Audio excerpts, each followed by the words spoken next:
দাদা আজ যদি করে বেশি মন মরা করিস সমস্যাটা কি তা নাতি রে, হ্যাঁ সব দুঃখ কষ্টের কথাই তো তোর কাছে শেয়ার করি। হ্যাঁ নাতি রে, তোর দাদির যে কথাগুলা না বারবার খালি স্মরণ।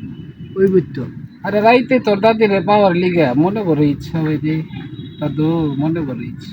বহুত দিন একসাথে ছিল তো দাদু, কিতা তুই তো সব সময় আমার সব কথাই বুঝস, হ্যাঁ যা চাই তাই আইনা দিস, হ্যাঁ যা কই তাই করস।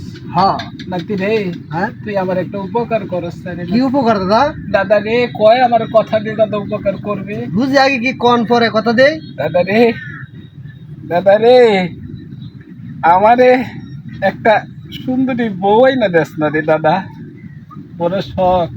কি কয় দেহ হ্যাঁ নিজের রাইফেল গাড়ি ধরলে ভেল সুন্দরী ভুয়ান নিতাম সালাইবে কেডায় সালাইবে কি আমি নাহি নাতি রে, সালানির বিষয়টা না হয় একটু পরে ভাইবা দেখবো, আগে একটা বউ আইনা দে রে এরপর তো নাতি। চাপ সৃষ্টি করবে না আমার উপরে আমি বুঝি না নাতি রে, একটা বউ আইনা দে না রে নাতি। না নাতি রে, আচ্ছা দাদা দাদা দেখি কি করুন যা হ্যাঁ আচ্ছা। তাহলে আমি কি বড় দেশে যাইতাম গা হ্যাঁ নাতি রে, যা। আচ্ছা শালা সুন্দরী ভুয়ান না তো আমারই কাম হইব যা দেখি